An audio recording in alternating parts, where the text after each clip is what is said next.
Network is here. Oh, no punches! I'm real revolutionary right now. Support this man, Black Media. He makes sure that our stories are told.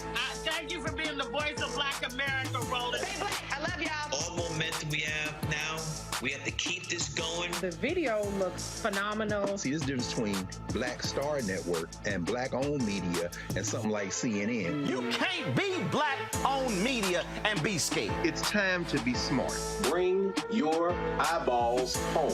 You dig?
Today is Friday, May 19th, 2023. Coming up on Roland Martin Unfiltered, streaming live on the Black Star Network. The greatest running back to ever play professional football, Jim Brown, is dead at the age of 87. We will talk about his life and legacy with a number of people, including sports journalist Jim Trotter, also Hall of Famer Marshall Faulk, and others. That'll be in the second hour of our show. You do not want to miss that. Also on today's show, black people, why are they 5 times more likely to be audited by the IRS? We'll talk with a tax expert about how to protect yourself. South Carolina has joined a list of states that have waged war when it comes to education, critical race theory, and I warned y'all about Moms of Liberty.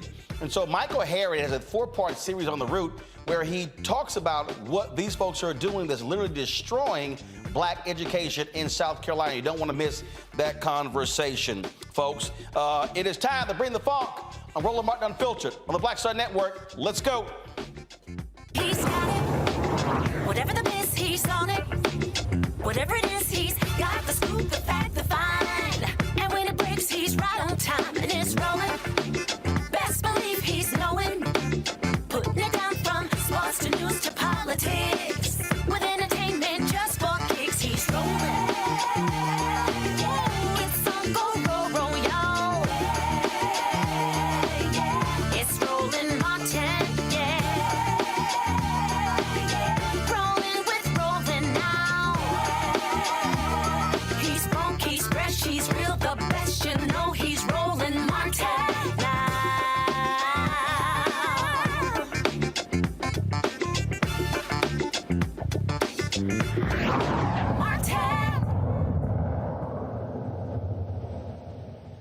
All right, folks, let's get things started here on Roland Martin Unfiltered. Again, Jim Brown, breaking news, Jim Brown, the great NFL player, the greatest running back in history, passed away today at the age of 87. His wife released that information on social media announcing his death. His wife Monique, of course, he was a star football player in college, star in the NFL, played only 9 seasons, left at the height of his career, finished as the all-time greatest rusher in NFL history, a record later broken by Emmitt Smith. In the second hour of today's show, we're going to pay tribute to Jim Brown. A number of people are going to be joining us, talking about his life and legacy. But also remember, it wasn't just what he did on the field in Hollywood, but also when it came to community groups and also anti-gang initiatives. And so there are a number of folks we'll be chatting with, journalists as well as activists, as we talk about, remember, Jim Brown, again, dead at the age of 87. Folks, the Internal Revenue Service admits that black taxpayers are more likely to be subjected to financial investigations than any other group. That's just absolutely stupid. According to the New York Times, IRS Commissioner Daniel Werfel sent a letter to the U.S. Senate detailing their research indicating the audit disparities. The letter in part says a recent study estimated using imputed race values that black taxpayers are audited at 3 to 5 times the rate of non-black taxpayers. The research further suggests that most of this disparity is driven by differences in correspondence audit rates among taxpayers claiming the Earned Income Tax Credit. We're deeply concerned by these findings and committed to doing the work to understand and address any disparate impact of the actions we take. Joining us now is an IRS-registered tax preparer and the owner of Infinity Taxes and Beyond, Douglas Lawson from Riviera Beach, Florida. Douglas, glad to have you here. Roland Martin Unfiltered. What the hell? Seriously? I mean, ain't like black folks. I mean, if you want to be auditing somebody, audit these rich-ass white folks who are cheating the government out of millions. Brother Roland, I appreciate the time. It's always a pleasure to be here. I had a conversation with my buddy yesterday when this was posted, and his first response to me, the sky is blue and water is wet. It's happening. It's continuing to happen. And because they found out that it's actually disparity at 5 times the amount of non-black taxpayers are being audited, It's ridiculous. So when we have 5 times the amount of our black folks that are being audited by the IRS and the disparities that are currently set, we have to understand that the system is working exactly how it was created to work. It's not broken. It was created against our communities, and we have to be very intentional about it. So I really want to thank, our representatives that sent out letters to investigate this. Representative Bill Pascrell from New Jersey, he said, I need to find out about what's going on because this is disgraceful and must end. So thank you, Representative Bill Pascrell, for standing up for our community and fighting this injustice that was set forth against our community. So they're claiming this is tied to the Earned Income Tax Credit. Explain. So they're claiming that the EIC credit is the reason that the algorithm is causing for the audits to be presented, and the majority of them are looked at. It's non-race based. It's non-income based. It's based exclusively on some of the credits that are being received. But lo and behold, these credits are predominantly going to minority and low-income families. So that's why a larger amount of individuals are currently being audited from our community. So the EIC credit, the Earned Income Credit, that actually is causing for the trigger of the audit, was put in place and actually addressed by the representatives that have set the code to see who is determined to be audited and who's going to be taxed at a higher amount. So if we have to look at who's being taxed, why are they not auditing, as you said, the higher income class, the individuals, business owners, the individuals that actually have the ability to hide and shuffle funds around that created the code versus actually the ones that are just trying to make a living? So looking at this right now, we have to look at the significant wealth gap that's between white and black races. You have 26% lower income in a white household from a black household. 150% lower median net worth from a white household to a black household. Yet we're being a higher rate of audits in a black household versus a white household. There's obviously a disparity that's being done, and we have to address that immediately. So what should folks out there be doing to protect themselves? So they say that it's race blind. It's not. First of all, ain't no way in hell is 3 to 5 times more black people in this race blind. It's not. It's not. Lo and behold, they put a code in place that's going to audit more black people than they are any other race. So it's not economic neutral. It's not race neutral. It is based upon a randomization. And that's the only way that we can genuinely actually audit clients properly, that we can do the proper taxes across the board. They're taxing us at a higher rate. When you have individuals that are making more income that are paying less tax than the low and median income families, it's ridiculous because they understand the discrepancies and disparities that they have to address. They understand that they actually have tax barriers and benefits with home ownership, with business ownership. So this is not being taught to our families, but we're actually being audited at a higher rate and then actually having to pay back taxes because we're trying to take some of the credits that they've put in place for the upper class, for the individuals that create this code. Right, and that's the point that I make. It was not created for us. It was created for them. Listen, I say it all the time. I serve on the city council in my city. And the reason I started to serve this community is because I saw the systemic racism that was created. And if we don't have a seat at the table, we cannot change these laws. So it doesn't matter white, black, Hispanic, Asian. When you're at the table and you're making decisions, you have to fight for us. Again, I'm going to thank Democratic representative from New Jersey because he fought for us. He said this is disgraceful. Any individual that's sitting at the table, you have to be a decision maker. So as a tax provider, as somebody that's actually providing this code and also being a policymaker in my city, I understand that if we're not at the table, we are going to be on the menu. Well, this is, absolutely crazy. But look, we know what it means to be black in America. It hasn't changed. And as my buddy said, Olu told me, water's wet, sky is blue. Nothing's changed. This is who we are, but we have to continue to fight for what is right.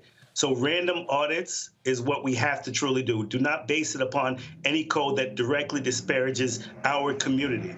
Base it upon a randomization where 1 through 6, they're picking number 4. Whatever it takes to not address the concerns that we have that's causing for us to be segregated, causing for us to be repressed, causing for us to be put into a position where we're discriminated against. Absolutely. Douglas, we appreciate it, man. Thanks a lot.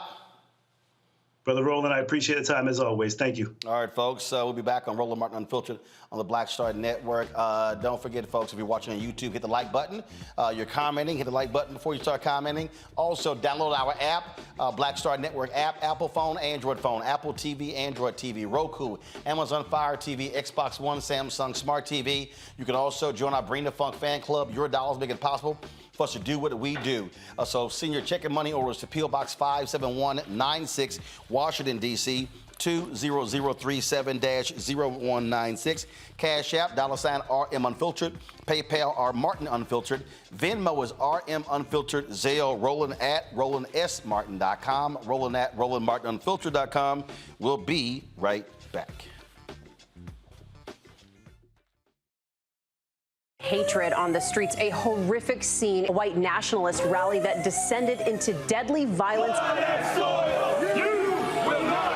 White people are losing their damn minds. As an angry pro-Trump mob storms the U.S. Capitol, we've seen shooting. We're about to see the rise of what I call white minority resistance. We have seen white folks in this country who simply cannot tolerate black folks voting. I think what we're seeing is the inevitable result of violent denial. This is part of American history. Every time that people of color have made progress, whether real or symbolic, there has been what Carol Anderson at Emory University calls white rage as a backlash. This is the rise of the Proud Boys and the Boogaloo Boys. America, there's going to be more of this. Here's all the Proud Boys, guys. This country is getting increasingly racist in its behaviors and its attitudes because of the fear of white people. The fear that they're taking our jobs, they're taking our resources, they're taking our women. This is white fear.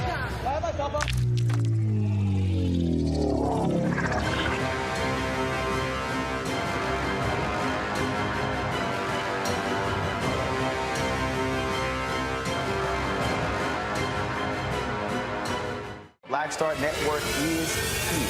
Oh, no punch! I'm real revolutionary right now. Thank you for being the voice of Black America. All momentum we have now, we have to keep this going. The video looks phenomenal. See, there's a difference between Black Star Network and black-owned media and something like CNN. You can't be black-owned media and be scared. It's time to be smart. Bring your eyeballs home. You dig?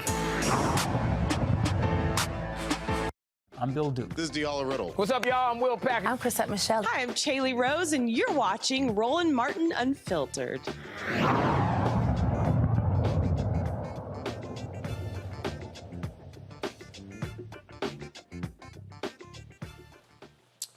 All right, folks, let's bring in our Friday panel. Glad to have them here. Matt Manning, civil rights attorney. He joins us now. Glad to have Matt. Matt, what hotel you in now? And get that orange Texas pillow out of the shot. We can't have that. Black and burnt orange don't go together. Matt joining us from Corpus Christi. Of course, we have Michael Imhotep, host of African History Network show out of Detroit. Thank goodness he ain't got no Sigma crap in the shot. And then, of course, from South Orange, New Jersey, legal analyst Candace Kelly. Glad to have all three of y'all on the show. Candace, you see this here. I mean, who these folk think they fooling? We know black folks are being targeted. And listen, anytime that you are black in America and you're walking around the streets and something feels a little bit off, you are probably right in assuming that it is because you are black in America. So when I hear about the IRS and the audits that have probably been unlawfully done, I'm just here waiting for the lawsuit. There are a lot of people who are going to be going back in their records and saying, why was I audited? Was I a part of this? And you know that there's a discrimination lawsuit going. And let me tell you, when we talk about the IRS, we are talking about mental anguish and distress. And I'm sure that there's going to be some type of distress part of the lawsuit that's going to be a big part of it. Because anybody who knows when the IRS is on your back, it is stressful. It is stressful. So I expect a lawsuit to be coming. And Matt, I mean, my goodness. I mean, we talk about folk with the lowest wealth in this country and being hit 3 to 5 times more when you got all these rich folk who they the ones who really need to be targeted. Yeah, I don't think that's wrong at all. And I think what's especially insidious about this is the idea that when you look at the earned income tax credit, what you're talking about is people below a certain median, home ownership, or rather home asset value, right? Or assets in their home. So that means to me that there's an implication that these people are people who are allegedly defrauding the IRS, right? When in reality, to the brother's point earlier, we know that the people who are in business and who have the greatest means are those who employ the greatest means to avoid paying the most taxes. So one, the dog whistling there is readily apparent. But beyond that, our tax code is one that caters to a higher echelon of earner. So the idea that the lowest echelon of earners, which here obviously dovetails with Black and brown people, unfortunately, because of the disproportion in our society, shows that there's an implication that people are cheating the system. And these are the people who are not cheating the system, are in fact the people who are not, that the system is created for, which is the richer folks. So I think you're right. And I think Candace is completely right. I am interested in what the standing issue will look like regarding taxpayers. But for the IRS to come out and say this is pretty extraordinary. But I bet you it's been going on for many, many years at this point. No doubt, Michael. Yeah, Roland, this is not surprising. What I want to know is, what does this equate to in total dollar amounts that African Americans have to pay as a result of being audited? Like owing more to the IRS? What is that total amount nationwide? And then also it's important, so this deals with systemic racism, as we all know, except for Black conservatives.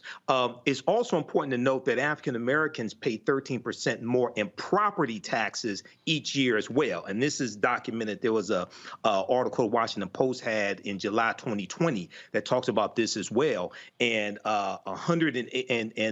property taxes from 118 million households across the country were reviewed, and they found this as well. So this is something that has to be corrected. In the article from the New York Times, they talk about the algorithms, but we also see that there can be systemic racism in these algorithms as well. So this has to be fixed.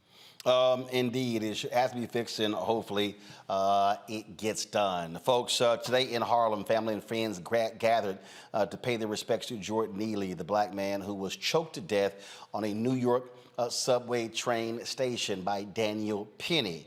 Reverend Al Sharpton actually preached a eulogy at today's funeral. Of course, he was killed on May 1st. And Perry has subsequently been arrested, a former Marine, been arrested for second-degree manslaughter, where he was released on $100,000 bail. Now, Penny claims he stepped in to protect himself and other subway passengers from Neely. Now, Penny's next court date is scheduled for July 17th. You've heard a lot of folks, again, sharing their thoughts and reflections on Jordan Neely.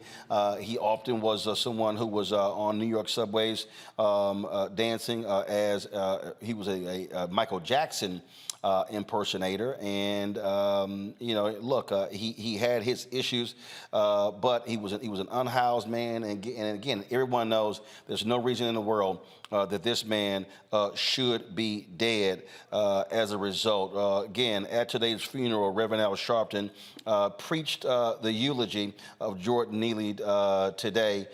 Here is some of what he said.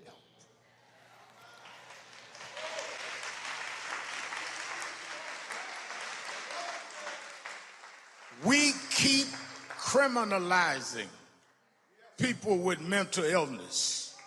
People keep criminalizing people that need help. They don't need abuse, they need help. I want to know who called the order that it was all right for this man to choke this brother to death and go home and sleep in his bed. Who gave the order that it was all right to release him?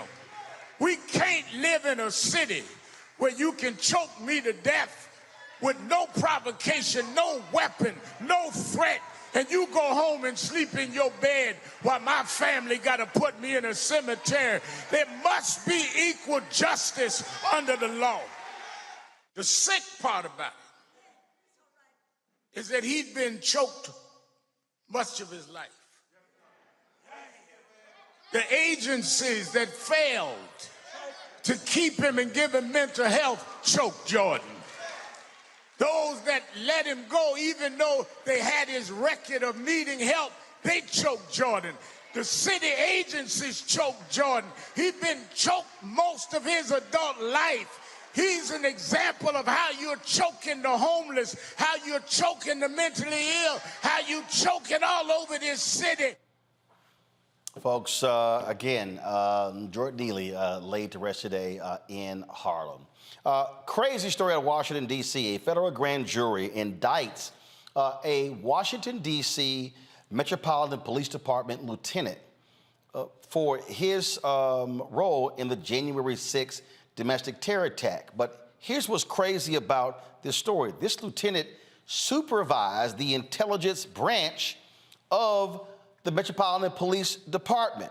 He tipped off former Proud Boy member leader Enrique Tarrio about a pending warrant for his arrest just ahead of the January 6th attack.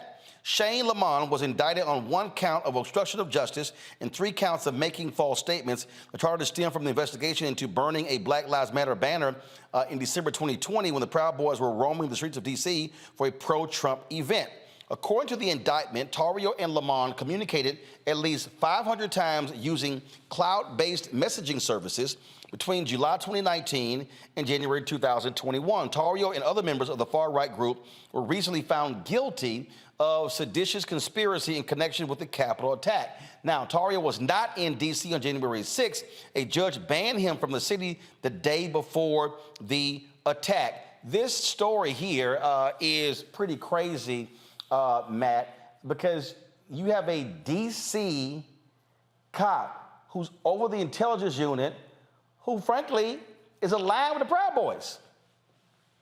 Yeah, and this is a situation where when the federal judge sentences this gentleman, he's going to be sentenced with all of the force of the law, as he should be, because what makes this particularly problematic is not only that he was in a position of power, in a position of authority, and not only that the conduct itself is seditious, but the idea that he would be contacting and communicating with somebody over 500 times using a clandestine system to feed information is terrifying, because it begs the question, how much information was given? How much did he facilitate? And right now, he may be looking at the least of the charges that ultimately come.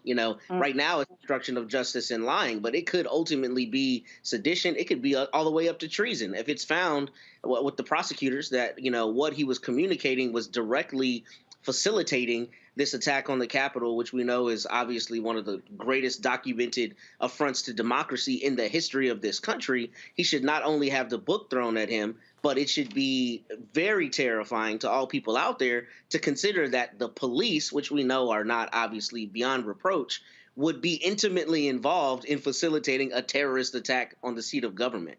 That is a crazy thing to say, and that's what we're seeing here. Apparently. Candace here, go to my iPad. Lamont worked as the supervisor of the intelligence branch of MPD's Homeland Security Bureau. And what's crazy here is that these two were in regular contact regarding Proud Boys' planned activities in the District of Columbia. And these and all of these Republicans want us to believe that you don't have law enforcement aligned with these white supremacists. And then this guy Lamont actually told people, well, because Tarrio and others were Hispanic, they were not racist. And that's the ridiculous part about it. You have hundreds of texts filled with communication telling the Proud Boys where protesters are, people who would be against them. Now, the Proud Boys say, well, they told us that information so that we would stay away. Proud Boys are not known for going away from things that are going wrong or things that, protesters. They go to the action, and that's what was going on here, and that's why he was fired. Someone in his position, a position of power like that, someone who was supposed to be doing something opposite than what he did, this is why, as was spoken on the panel already, this is why he's going down. He is going to have the book thrown at him. It's not going to be just this. It's going to be more, because they're going to see a connecting of the dots as to the information that was given to the Proud Boys and how they disseminated themselves amongst the crowd, amongst the people, in order to carry out violent acts. If you go online right now, you will see several videos of the Proud Boys hitting other people, slamming other people down, and then the police just saying, you need to go on your way. That would never happen if it was anybody, black, white, woman, or man. No one would ever get away with the police saying, I see you've hit someone and assaulted and battered someone, but now you go to walk away. So there's so much evidence that we haven't even heard about. This is just the beginning of the crack, and it's going to crack wide open, and we're going to get a lot of information, and this man is going to go down. Back to my iPad. Here's what it says here, Michael. It says, in the indictment on November 7, 2020, vote counts revealed that President Joseph R. Biden had won the 2020 presidential election, and several news organizations began reporting this fact. At 1:08 p.m. on November 7, 2020, Lamont, this is the cop, y'all, text Tario, hey, brother, sad, sad news today. You all planning anything? Tario responded, yep. At 2:10 p.m. on November 7th, using Telegram, that's an encrypted app, Lamont told Tario that need to switch to encrypted. Alerts are being sent out to LE law enforcement as social media website accounts belonging to your people are talking about mobilizing and, quote, taking back the country, getting people spun up, just giving you a heads up. At 2:14 p.m. on November 7th, 2020, using Telegram, Tario sent Lamont an audio message. At 2:16 p.m. on November 7th, using Telegram, Lamont told Tario, got your voice messages, just giving you a heads up. Please keep this between you and me. So here you have Michael, this cop, not happy that Biden is president. He's sitting here convorting with a white supremacist member of the Proud Boys and giving them a heads up on information and saying, hey, go to the encrypted app so we can talk. Yeah, Roland. And at the same time, I'm not surprised because white supremacists have always been involved in law enforcement. OK, I know, for instance, I know people periodically will get a report that say white supremacists have infiltrated law enforcement. They haven't infiltrated anything. They've always been there. When you go study Goodman, Schwerner, and Cheney, June 21st, 1964, Philadelphia, Mississippi, killed by the Ku Klux Klan, the 3 civil rights workers. It was the sheriff who tipped off the Klan in which direction they went after he released them. And the Klan caught them right before they crossed the county line. So I'm not saying this is acceptable. We need to fight this. But this does not surprise me at all. And people like him need to be held to the full extent of the law. Indeed, indeed. All right, folks, hold tight. First of all, before I go to the break, sheriff's indicted for this took place in Georgia. We covered this story here. A Georgia grand jury has indicted 3 former law enforcement officers for beating a black inmate inside a county jail. Former Camden County Deputy Ryan Beagle and detention officers Mason Garrick and Braxton Massey are facing charges of battery, simple battery, and violations of oath by a public officer. The incident happened in September when the 3 officers were caught on video beating Jared Hobbs, who was initially hit with 10 additional charges after the incident, but those charges were dropped once the video was released. If convicted, the officers could face up to 12 months in jail. However, the violation of oath by a public officer charge is a felony with a possible punishment of 1 to 5 years in prison. And so, again, glad to see that happen. Now let's see if they get convicted. All right, folks, got to go to a break. When we come back, we're going to talk about Moms for Liberty. I've been warning y'all what happens when we sit out school board elections. Michael Harriot is going to join us. He has a 4-part series with The Root where he broke down how these white, crazed, deranged, anti-CRT, white, hardcore conservatives are taking over black school districts, firing black superintendents, and they're in control of our kids' education. It is a despicable thing that's happening, not just in South Carolina, but all throughout the Southeast, folks, and they are not stopping. We'll explain next on Roland Martin Unfiltered right here on the Black Star Network. That was a pivotal time. I remember Kevin Hart telling me that. He's like, man, what you doing, man? You got to stay on stage. And I was like, yeah, well, I'm young, thinking, like, I'm good. And he was absolutely right. What show did you have at the time? This was one-on-one. Got it. During that time. So you're doing one-on-one, going great. Yeah. You making money. You like. I'm like, I don't need to leave. I don't need to leave from Wednesday, Thursday to Sunday. I don't want to do that. It was just like, I'm gonna stay here. Or I didn't want to finish work Friday, fly out, go do a gig Saturday, Sunday. I was like, I don't have to do that. And I lost a little bit of that hunger that I had in New York. I would hit all the clubs, run around.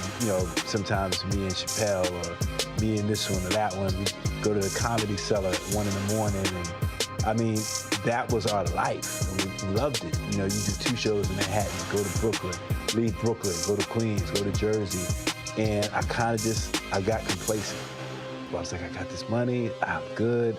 I don't need to go chase that, because that money wasn't at the same level that I was making, but what I was missing was that training.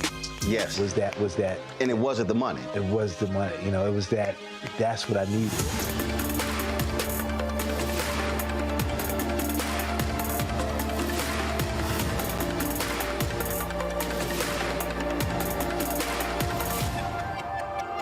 On the next A Balanced Life with me, Dr. Jackie, we're talking about leveling up, or to put it another way, living your very best life.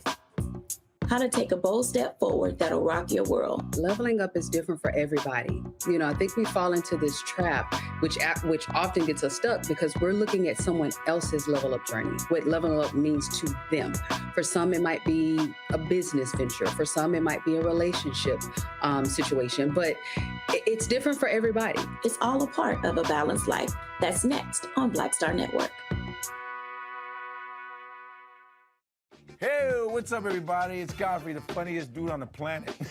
And you're watching Roland Martin Unfiltered. Ow.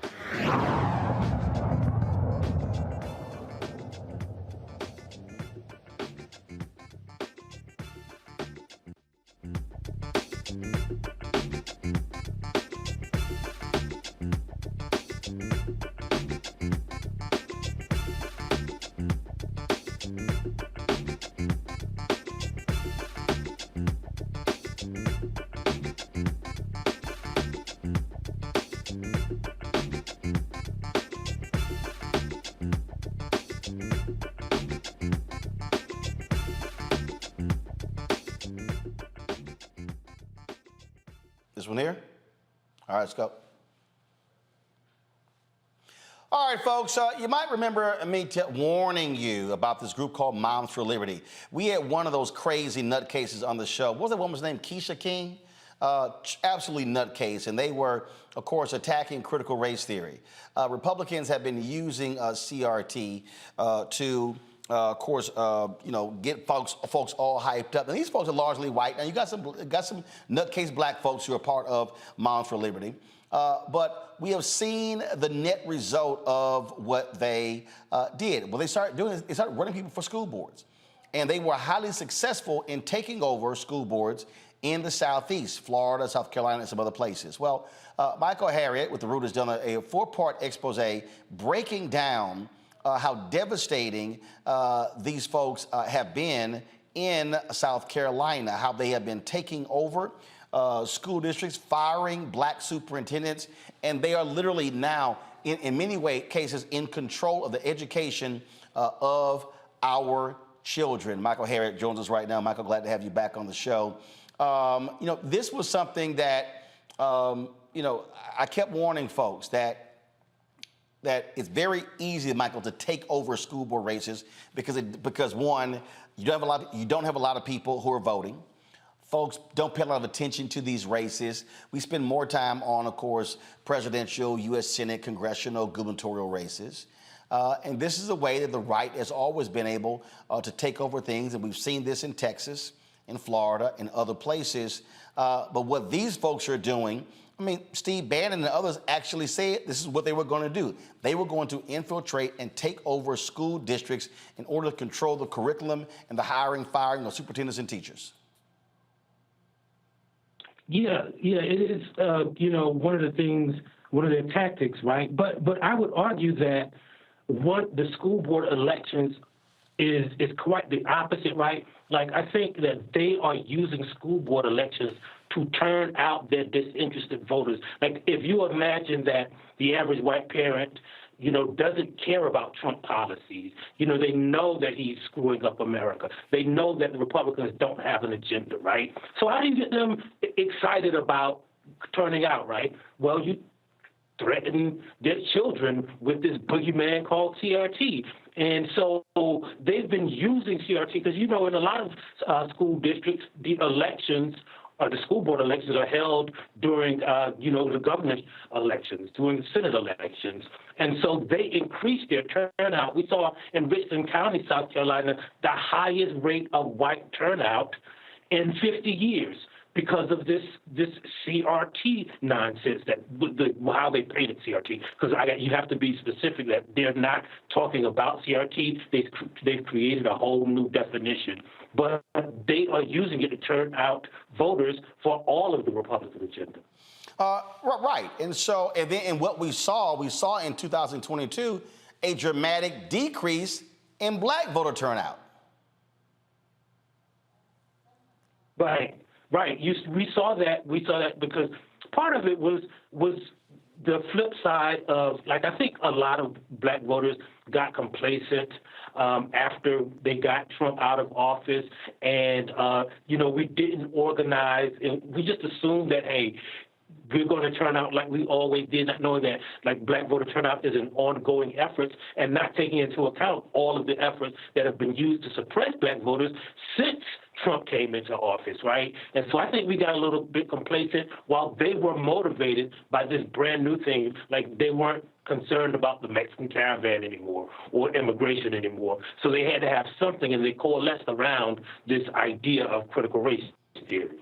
So, Michael, just share with people, again, how devastating it has been with these folks now in charge. Yeah, so one of the things that we did with the grill is we looked at 3 specific cases, right? So the first case was a woman named Gloria Boutte, right? She is like one of the godmothers of what we call culturally responsive teaching. And we looked at how they turned culturally responsive teaching, which has been around for 30 years, into critical race theory and used it.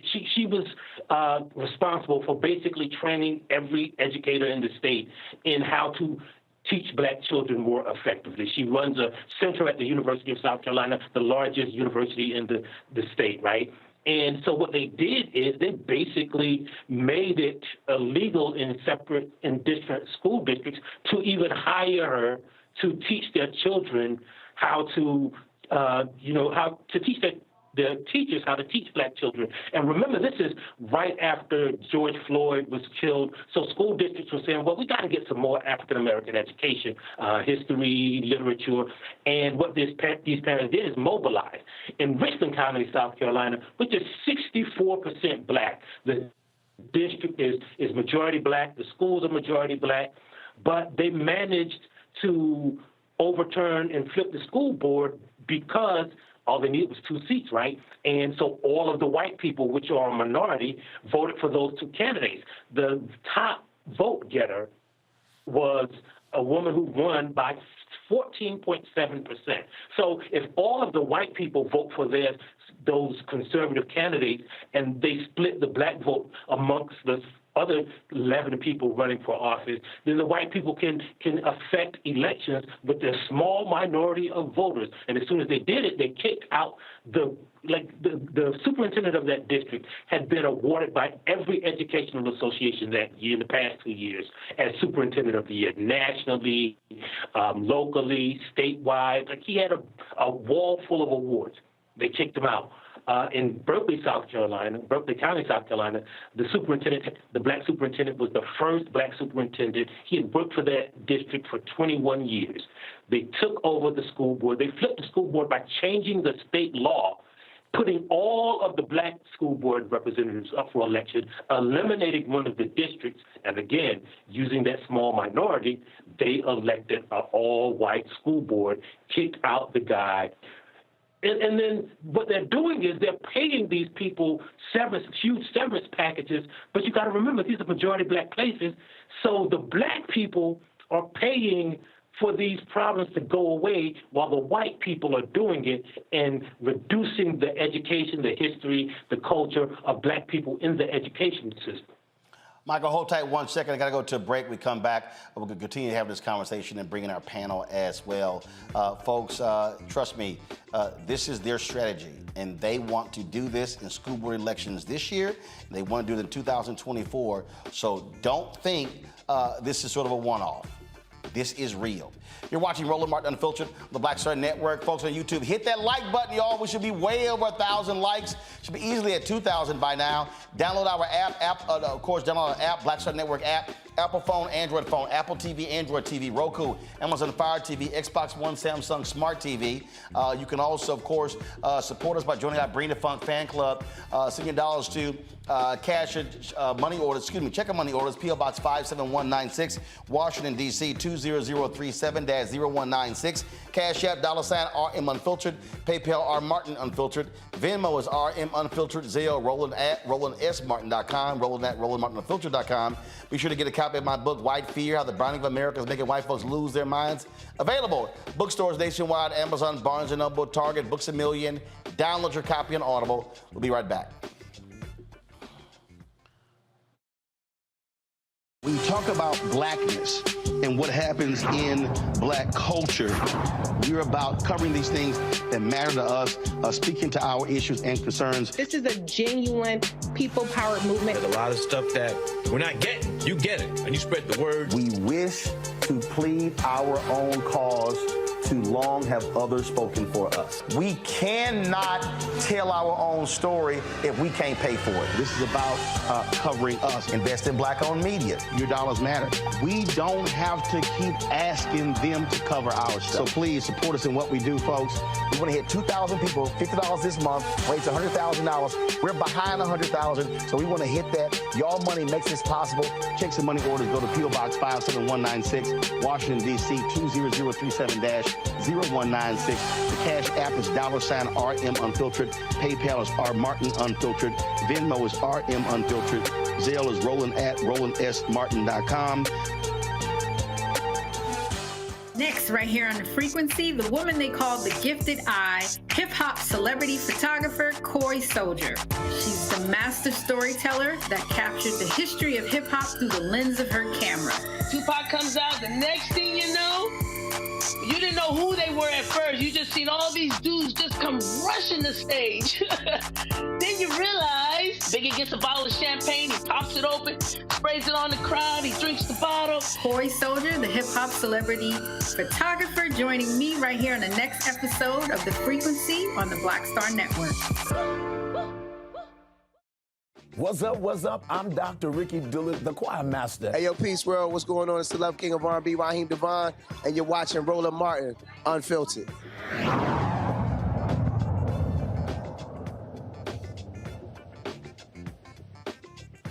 Welcome back to Roland Martin Unfiltered. We're talking with Michael Harriot. He has a 4-part series on the route that talks about this group, Moms for Liberty, what they are doing in South Carolina, and how it really has devastating consequences for black leadership and for our children. Michael, when you were doing the research for all of this and writing this, I mean, what was the one thing that really just jumped out at you that made you go, damn, this is crazy? Well, the most interesting part of it to me is that, like, you have a woman like Gloria Boutte, who's literally been on every continent teaching how to teach minority children. You have Baron Davis, who's won every award. You have Deion Jackson, who has a doctorate, who's been in that school district for 21 years. And then they are battling just random, uneducated white people, like the woman, Sherry Few, who led the effort in Kershaw County against Boutte. Like, she doesn't even have a college degree. Like, she is just uneducated. The women all over the country who are starting this movement, the woman in Berkeley County doesn't even have a child in Berkeley County schools. The president of Berkeley County Moms for Liberty, the woman in Richland County, she doesn't have a degree in education. Even the guy who started this whole thing, Christopher Rufo, right, who said he was quite intentionally redefining critical race theory as everything that white people hate. He doesn't have any education, experience, or training in education. And that's the crazy thing. Like, you have like the most excellent black people going up against white people who just believe things, who've never studied critical race theory, who've never studied education, who've never even studied, who don't even have a tie to the education system in their district. Wow. And again, for them, this is not about education. It's about political power. It's about control. And it is about putting black folks in their place. Let's open up for my panel. Questions for my panel. Candace, Kelly, you first. You know, so Moms for Liberty, they have chapters all over, and they're recruiting people heavily. I'm wondering, what do you think, in your estimation, is the equivalent of what we can do? We already have organizations in place. What do we do to combat Moms for Liberty that is, you know, basically recently just formed, and we've got organizations that have been formed for years? How do we jump in? What do you see as part of the solution? Well, I think part of the solution is doing just exactly what Roland is doing, right? Telling people about the threat that they pose. But I think also, right, so in these anti-CRT laws that they have concocted, right, is stuff that, like, we should turn the tables on them. If they don't want us to teach about black history, like, we don't want them to teach what makes our kids uncomfortable. Why should our kids have to learn about Thomas Jefferson, right? Like, he was a slave owner and a slave rapist. Why do they have to? That makes my kids feel uncomfortable. George Washington chased owner Judge down until the day he died. So that makes my children feel uncomfortable. We should use their laws to our advantage. If they want to gerrymander black people out of the education system, then we want to gerrymander their lives and all of their history of racism out of our children's heads. All right, Michael. Hey, Michael, look, it's good to talk to you. I've been following this whole anti-critical race theory a lot and talked about it on my show. What I wanted to know is, I remember when this anti-critical race theory push was beginning, you had Democrats who were reluctant to fight back against it, to call out the lies that are being told by the right, things of this nature. Now this has exploded, and you have people gaining political power through local school boards.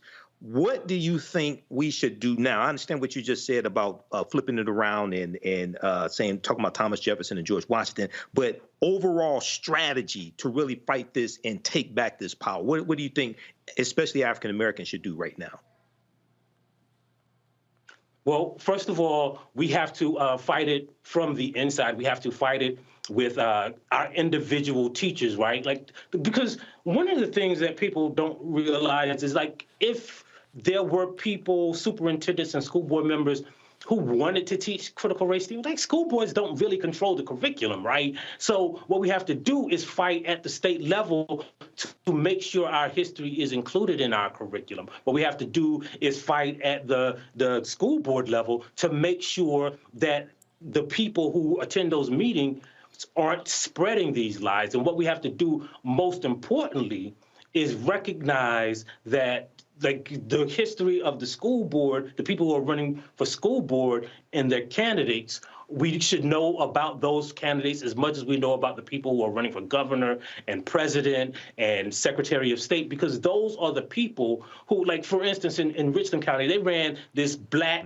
conservative, right? So they got some white people, all the white people to vote for her, but a few black people saw, ooh, there's Lakeisha up here, so we're gonna vote for her, not knowing that she was endorsed. Looks like we lost Michael's feed there. So if y'all can get Michael back, so we can finish the interview. I mean, the thing here, Michael, Candace, and Matt, is, again, these people are organized, they're mobilized. There's a very clear and specific strategy. And what they've done is they've caught folks slipping, Matt, in areas that people don't pay attention to. And I've spent a lot of time over the years, not just Roland Martin Unfiltered, but when I was at TV one time during a morning show, saying, folks, do not fall asleep on these school board races. Yeah, I think you're exactly right. And not only that, what they're doing is leveraging, nebulous terms like liberty and freedom to galvanize support among people who are also not going to apply the critical thought to see what is in fact being protested. That's what makes this so much more dangerous. Is not only that you're attacking down ballot races that people don't know as much information about and therefore are not as invested in, but beyond that, people, see freedom, they see liberty, they see, words of these nature, and may be behind something that they wouldn't ultimately be behind if they thought more critically about it. And I think, this conversation is so crucially important because we've talked about it on this show ad nauseum. Most people have no idea what critical race theory actually is. They leverage the dog whistle because they hear the word race and think, oh, I don't want my kids being taught all this black stuff that makes me feel bad to be a white person. That's ultimately what it comes from. And that problem, if you don't have it countered with people who are running actively, of our people, who are running actively for the school boards, then you get them stacked with people who not only have no education, but have no real desire to imbue the kids with the actual truth. We're going to have generations of people who have no idea what their actual history is because their teachers are prevented from being taught it because some angry mom thinks that it's, comports with liberty to keep that from her children. So that's the problem to me, is the reverberation effects. And what you're dealing here, Michael, is real simple. And that is, it is about power and control. Absolutely. That's what I was going to say. That's one of my notes, Roland. We have to stop telling African Americans to vote for exercise. You don't vote to exercise your right to vote. You vote for power. This is about power acquisition. And what Stephen K. Bannon and others have taught these white conservatives is that the road to political power in America is through local school boards.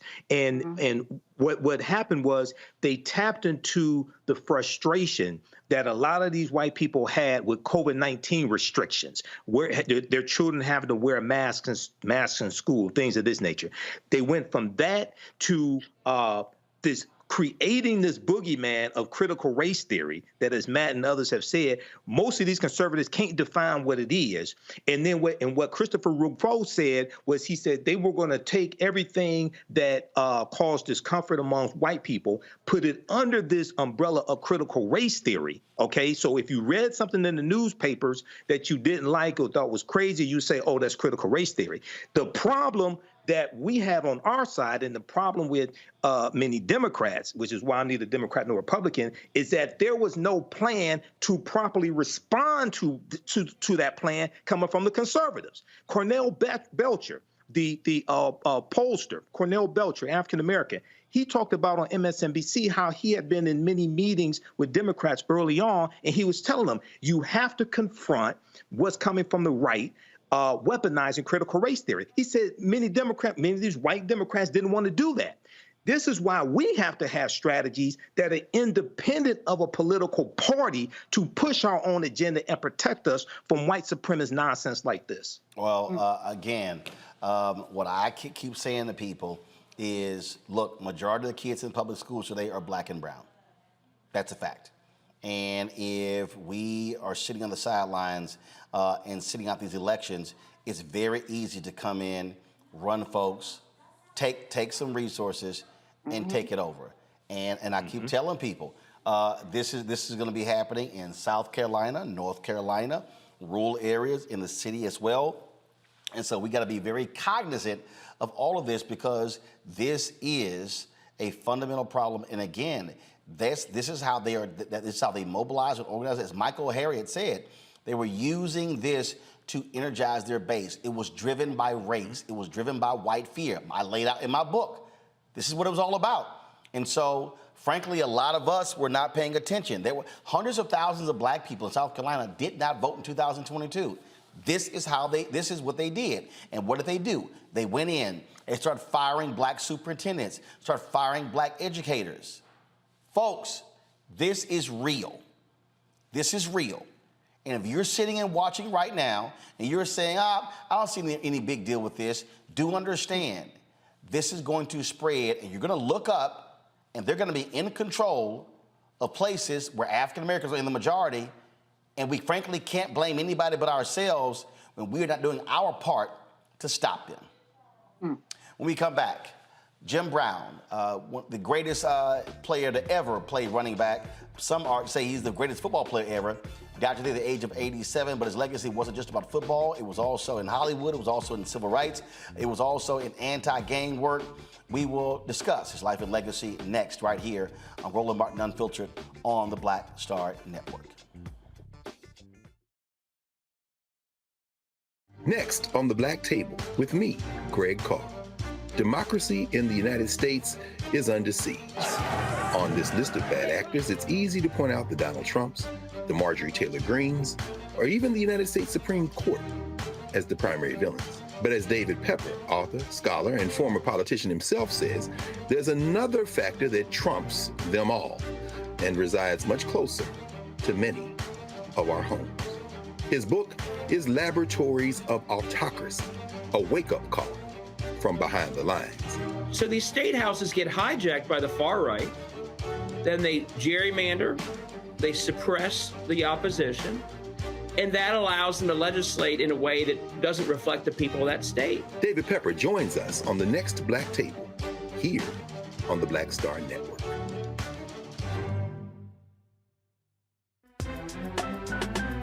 I'm Faraji Muhammad, live from LA. And this is The Culture. The Culture is a two-way conversation. You and me. We talk about the stories, politics, the good, the bad, and the downright ugly. So join our community every day at 3 p.m. Eastern and let your voice be heard. Hey, we're all in this together. So let's talk about it and see what kind of trouble we can get into. It's The Culture, weekdays at 3, only on the Black Star Network.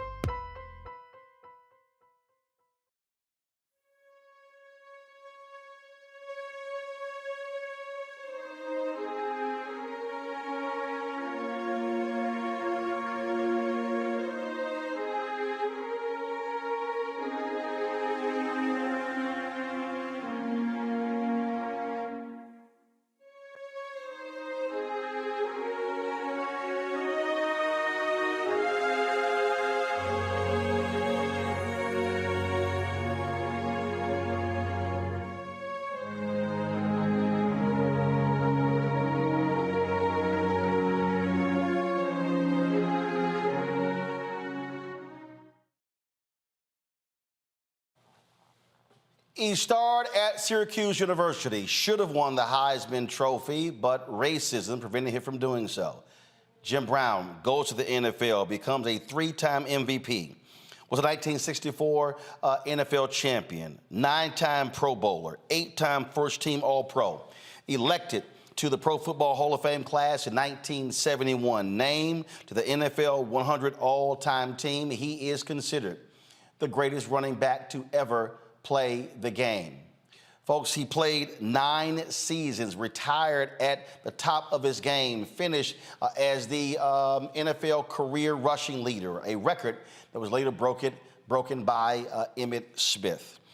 Jim Brown leaves the NFL, goes to Hollywood, begins to star in a number of movies, partnered with Richard Pryor actually on a movie studio. And then, of course, he was very much involved in economic issues, civil rights, anti-gang work. Well, Jim Brown did a significant amount in his life and career. He passed away today at the age of 87. This was the announcement that was posted on social media by his wife, Monique, alerting folks about his passing.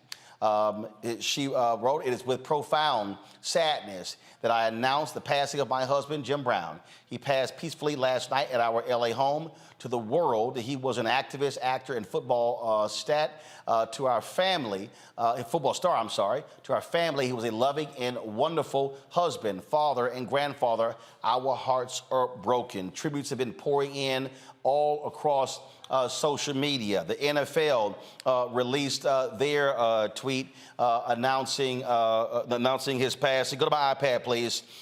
This is, of course, what they posted here, announcing all of his stats. This is a video they also posted of Jim Brown playing. Again, he had everything. He could run, he could catch, he could block.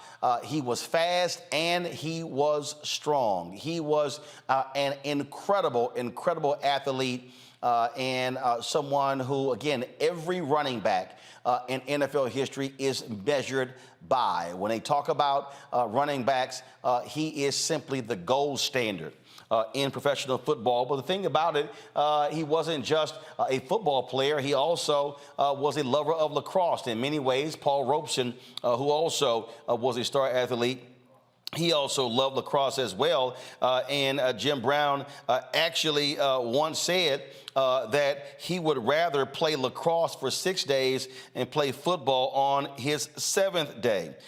This right here is Jim Brown. This is from the Premier Lacrosse League. Jim Brown talking about lacrosse. Who respected it and loved it. I understood that in order to be a great lacrosse player, who we got is you had to master the stick.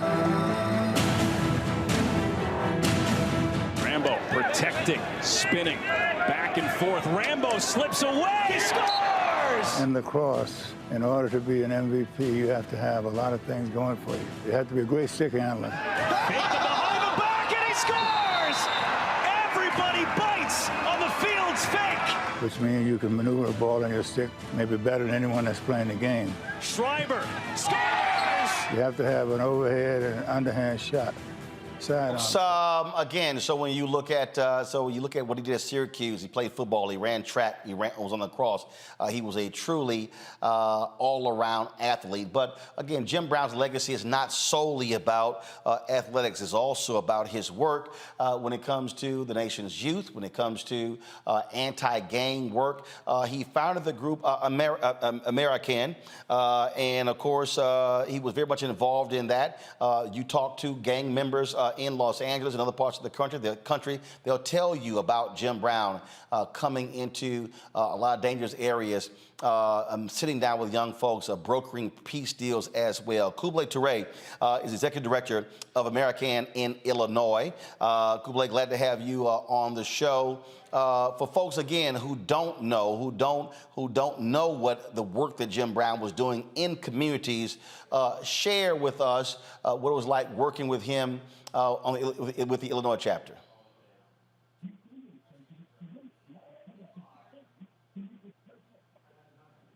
All right, Toure, are you there? All right, are you there? Can you hear me? Yes, sir, I hear you, brother. Go right ahead. Just share your thoughts about the work that Jim Brown did with his organization. Jim Brown program, brother, started here in Chicago after the death of my son got killed in 1991. And at that time, I was on a mission. But Jim came in town, and he brought the American program. He sit me down and explained to me about the American program. The young brother, the leader of the gang that killed my son because of brother Jim Brown. Met with that young brother, man, and let him know that I was going to kill him because he was the leader of the gang that killed my son. But Jim Brown told me, he said, brother, he said, Kublai, he said, listen. He said, we all make mistakes, man. He said, that's a young brother needs some leadership. And the problem that we have, that a lot of brothers out here don't take time out, you should help some of these young guys. He said, now, if you help them, you can help the American program, because that's what it's all about. And that work with that young brother right today, Martin. The work of the American in Chicago is deep, but we never got no kind of help other than from Brother Jim Brown. And the program was self-sufficient. But, and that's one reason I never reached out to Jim for no help. One of the things again people don't know, just the number of times he mediated disputes between gangs. Roland, very, very valid point. because of Jim, when he came in this city, he would get with me, and there would be a lot of hot issues flying up, and Jim would go in those areas with me and sit down and talk with them brothers, man. What a lot of people don't understand also, Roland, is this. Stateville Penitentiary. Jim Brown and I went to Stateville Penitentiary, talked to a lot of brothers behind the walls. A lot of them guys had a lot of influence out here on the street. And because we talked to a lot of them guys, you know, he was able to relate to him about the American program. And when a lot of them guys got out, I ran the American program in Chicago. And in Chicago, we said, educate before you agitate. Communicate and participate. It's a process. In the national level, it said, in a decision-making process, eliminate your negative and establish the facts to choose your best option. The bottom line, Martin, is that the work that we put in, that Jim put in, is unspeakable, brother. For the last 30 years, I've been with that brother, man. And I went to all kinds of, we've been all kind of problems here in Chicago. And do you know I can't get no help? I can back up everything. We initiated the Game Truth. So many, put out so many little fires. But here's the other thing, Martin. When I became a fireman, when my son got killed, when I initiated the Game Truth because of Jim. From that point on, brother, I've been working in these streets. And Jim always had my back. And just recently, the other day when I called you, I was going to send you information about the black firefighters and the American program working in the streets. You know, right now, brother, after 30 years, I got a young brother that teaches boxing over at the Robert Taylor Park named Jeff Mason, former gangster disciple. For 30 years, that brother, I've been working that program. I got another young brother, the Vice Lord, Coach Charles Rice on the West Side, Lindale Eagle football team. For 30 years, brother, these programs, I've been working through the American program. So we've been doing the work, brother, but don't nobody want to give us our props. You know, as a black man, it's hard for a black man to be himself, because if you can't be yourself, then other people want to buy you off. You know, so I'm not with all that. Jim wasn't with all that, but I learned a lot from Brother Jim. He was my mentor, he was my big brother, man, and I love that man. Kublai Ture, we appreciate you sharing your reflections of Jim Brown. For folks, if they want to support your organization, where do they go? Is there a website they can go to? Yeah, no, right now I don't have a website. They can always reach me by my phone number. I have no problem with it. Area code 773-443-7809. And they write, and it's American, Illinois. All right, just repeat the phone number one more time. 773-443-7809. All right. Martin, let me say, may Allah bless you and your family, brother. And I'm praying that He have mercy on my big brother's soul, man. I appreciate it. Thank you so very much. Thank you, sir. Thank you. I'll start with you, Michael, and that is, you know, when we talk about, when you listen to Kublai there are very few people who, when they walked into the room, they demanded a level of respect. Jim Brown was one of those guys. He seemed like you never ever saw Jim Brown smile, but he had the demeanor that could demand that level of respect from some of the toughest cats you can ever think of. Yeah, I think he did. I never met Jim Brown, but I think that's correct. There was an interview he did with the Washington Post in 1979 where he talked about it being very difficult for white America to understand that if you are part of football's elite, why you're not satisfied with the recognition and the money. He wanted all of his rights as an American citizen. I remember growing up. So I was born in '71. So he retired from the NFL in '65. Probably my earliest memories of Jim Brown was seeing the movie The Dirty Dozen and watching it on TV. Okay, he was in the movie The Dirty Dozen. I remember he was in the movie Riot as well. Then I saw the blaxploitation movies, Three the Hard Way, one of my favorite movies. Okay, Three the Hard Way with probably the first black martial arts star, which was Jim Kelly. Okay, they were in that movie together. He's in the Slaughter movies as well. Then in the 1990s, he's in the movie The Original Gangsters, which reintroduces these what were termed in Ebony magazine blaxploitation stars, reintroduces them to another generation. Okay, and then you have the work that he did, the anti-gang violence work. I remember watching on CNN, like when the Rodney King verdict happened and the rebellion that took place after that, and Jim Brown talking about the work he was doing with Mayor Khan as well. And lastly, Roland, in the past couple of years, there's a movie that Regina King directed called One Night in Miami, which is a fantastic movie which deals with the fictional account of the night of February 25th, 1964, after Cassius Clay defeats Sonny Liston. And it's a fictitious account of a party that Malcolm X had back at his hotel room with Jim Brown, Cassius Clay, Muhammad Ali, and Sam Cooke. It's a fantastic movie. So, we really need to study Jim Brown. There may be some things that we disagree with here and there. The picture that you're showing right there is the Cleveland Summit, 1967, after Muhammad Ali is stripped of his title as well, and you have these African-American athletes. You have Lou Alcindor, before his Kareem Abdul-Jabbar, I think it was Lou Alcindor. You have Bill Russell, et cetera. Many of them are there for different reasons, but it's important for us to study these African-American men. All right, hold tight 1 second. I got to go to a break. And of course, in that photo, you saw Jim Brown and Bill Russell. We lost Bill Russell earlier this year. Reverend Jesse Jackson Sr. alluded to that. I'll read his statement when we come back. Folks, you're watching Roland Martin Unfiltered as we pay tribute to the legendary Jim Brown, who died last night at the age of 87. You're watching the Black Star Network.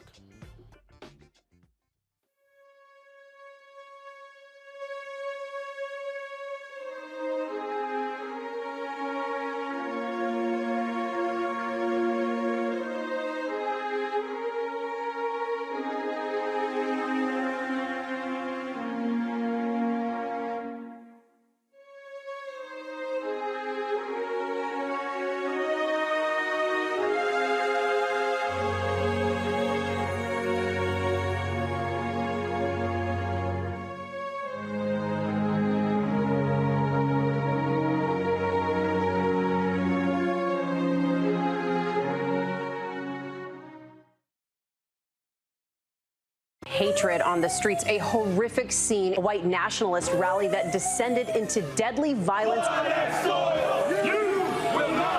White people are losing their damn minds. As an angry pro-Trump mob storms the U.S. Capitol, we've seen shooting. We're about to see the rise of what I call white minority resistance. We have seen white folks in this country who simply cannot tolerate black folks voting. I think what we're seeing is the inevitable result of violent denial. This is part of American history. Every time that people of color have made progress, whether real or symbolic, there has been what Carol Anderson at Emory University calls white rage as a backlash. This is the rise of the Proud Boys and the Boogaloo Boys. America, there's going to be more of this. Here's all the Proud Boys, guys. This country is getting increasingly racist in its behaviors and its attitudes because of the fear of white people. The fear that they're taking our jobs, they're taking our resources, they're taking our women. This is white fear.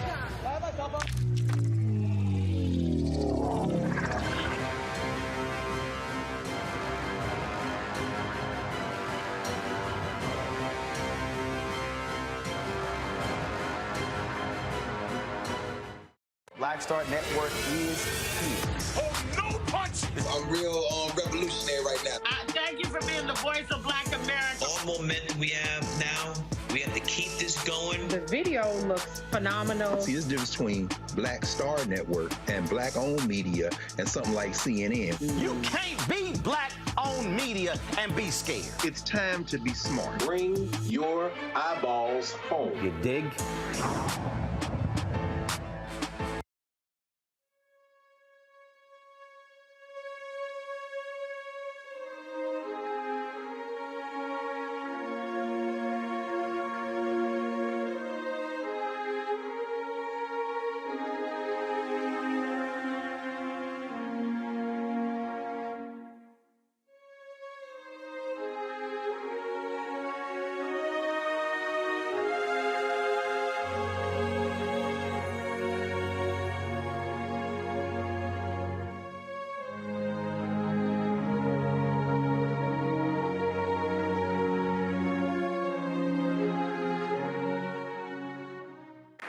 And it's truly because of his greatness that the NFL has decided to rename the award given to the league leading rusher. And Barry and I are honored that that award will be given out tonight in honor of Jim Brown. No question about it. No question.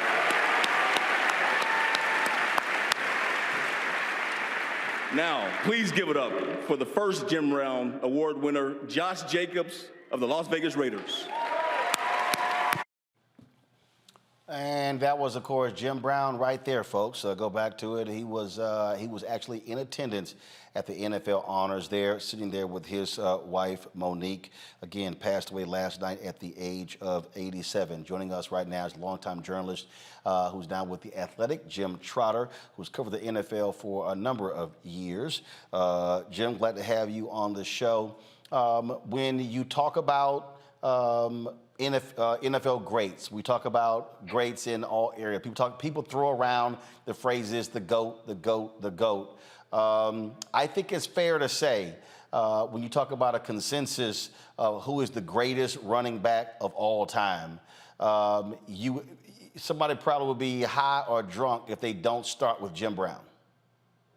Roland, I go one step further. I've always called Jim Brown the greatest football player, period, that I know of. Now, I was too young to see him play live, but in studying him and studying what he accomplished, those sorts of things, I mean, 8 rushing titles in 9 years, 9 Pro Bowls in 9 years, 3 league MVPs, the only non-quarterback to ever win 3 MVPs in NFL history. I could keep going on and on and on, but to me, Jim Brown was the greatest football player that I know of. If we go back to college, the reason that he's not a Heisman Trophy winner because of racism. There is no doubt he should have won the Heisman Trophy his senior year. What was it? Paul Hornick who won, who was like on a losing team. But again, it was absolute sports journalism racism that he never won the Heisman Trophy, and he set the standard, and he really began that trajectory of these great running backs coming through Syracuse. Well, here's the thing too, though, Roland. He was not just a great football player. He was a great lacrosse player and track as well. Yes, you could make the case that Jim Brown was maybe the greatest athlete we've ever had. Period. Now, I will throw one name out there. I would love to have that debate: Jim Brown, Paul Robeson. Okay, you could have that debate, but I'm saying when you are the best in every sport that you compete in, and we know he was the best. Well, in my opinion, he was the best in football. In lacrosse, he was the best. You know, you talk about track and field. Jim Brown was he was incredible. And it's funny, I want to show you, like this book, I write about it in the column I just wrote, Jim, and I talk about how this is one of the most powerful books I've ever read, his autobiography, because of its directness, its frankness, and his ability to be unapologetic. And all the things he talks about being a black man growing up in the 50s, and all the things he dealt with in the NFL, and all the things he dealt with afterwards, and what his mindset is, and all of that. I know as a young sports writer, back in 1989 when this book came out, I was 3 years out of college, And so I'm working in newsrooms where I don't see many of me. And so there were things I wanted to articulate that I felt, but I just couldn't articulate it. And then I read his book, and I was like, wow, many of the things he is saying in here are the things that I feel that I can't articulate. And so people may find it strange when I say that a sports book is one of the most powerful books I've ever read, but his autobiography did that to me. It spoke to me in a number of different ways, and I would recommend it for anyone to read who wants to learn about him, who wants to learn about conviction, who wants to learn about standing up during times where it is either not safe or not comfortable to do so. One of the things, I'm going to bring in Candace Kelly right here. Candace, this is a story from Anscape. Jesse Washington did this story, and it sort of speaks to what Jim Tretter was just saying there about Jim Brown, and that is his season was over for the Cleveland Browns. The article says here that he was bored, so he decided to go act in a movie. And so he's filming the movie The Dirty Dozen, as it says, to stimulate his mind. Now, he knew he was going to have to prepare for the upcoming season, and he was in the final year of a 2-year deal paying him $60,000. He wanted to play the following season, but he would have had to leave the film. And the owner of the team, Art Modell, was like, hey, sorry. He said, no veteran Browns player has been granted or will be given permission to report late to our training camp at Hiram College, and this includes Jim Brown. Should Jim fail to report to Hiram at check-in time deadline, which is Sunday, July 17th, then I will have no alternative to suspend him without pay. He was like, okay, all right, no problem. And so he says Modell started fining Brown $100 for every day he didn't show up, but no one told Brown what to do, not even the owner of the team he played for. And this is what he did. He wrote the owner, Art Modell. Now, mind you, this is Art Modell, the owner, who has the greatest player on his team. And I guess he thought Jim was a regular Negro. And he wrote him this letter. I am writing to inform you that in the next few days, I will be announcing my retirement from football. This decision is final and is made only because of the future that I desire for myself, my family, and if not, to sound corny, my race. I am very sorry that I did not have the information to give you at some earlier date, for one of my great concerns was to try in every way to work things out so that I could play an additional year. I was very sorry to see you make the statements that you did, because it was not a victory for you or I, but for the newspaper men. Fortunately, I seem to have a little more faith in you than you have in me. I honestly like you and will be willing to help you in any way I can, but I feel you must realize that both of us are men and that my manhood is just as important to me as yours is to you. It was indicated in the papers out of Cleveland that you tried to reach me by phone. Well, I hope you realize that when I am in my apartment, I never refuse to answer my phone. The only reason that I did not contact you before I knew the completion date of the movie is that the date was the one important factor. You must realize that your organization will make money and will remain successful whether I am there or not. The Cleveland Browns are an institution that will stand for a long, long time. I'm taking on a few projects that are very interesting to me. I have many problems to solve at this time, and I am sure you know a lot of them. So if we weigh the situation properly, the Browns have really nothing to lose. But Jim Brown has a lot to lose. I'm taking it for granted that I have your understanding and best wishes. For in my public approach to this matter, this will be the attitude that will prevail. The business matters that we will have to work out we could do when I return to Cleveland. I will give you any assistance I can, and I hope your operation will be a success. You know the areas that I can be helpful, and even if you do not ask for this help, my attitude will be one that I will do only the things that will contribute to the success of the Cleveland Browns. Your friend Jim, but the key here, he says manhood. He said, the owner, Art Modell, thought he was, I can sit here and give Jim an ultimatum and he gonna come running back. Jim was like, yeah, I'm good. And yeah, Jim said, I'll quit right here on the movie set, which is what he did. And, this is what shows who he was as a man. He was a man of conviction. And what he was saying was, you will not disrespect me.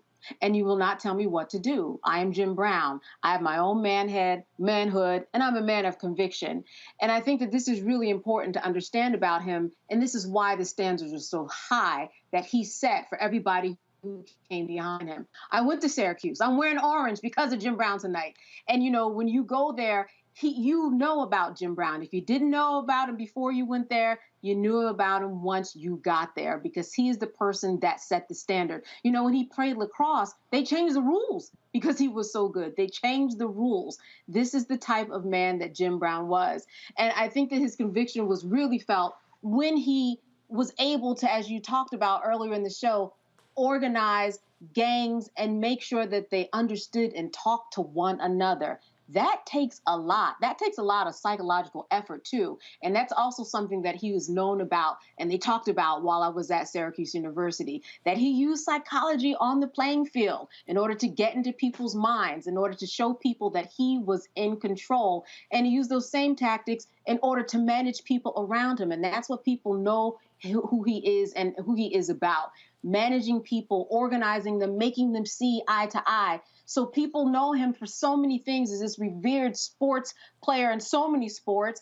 He was the first person actually to call boxing, in terms of an African-American, to sit there and do play-by-play and talk about boxing. And he did so many other things. He's going to be remembered for so many things, but mostly he's going to be remembered because of letters like that you just read, because this was a man of conviction, Roland. Jim, I love what he told Sports Illustrated on the set of the Dirty Dozen. He said, I could have played longer. I wanted to play this year, but it was impossible. We're running behind scheduled shooting here.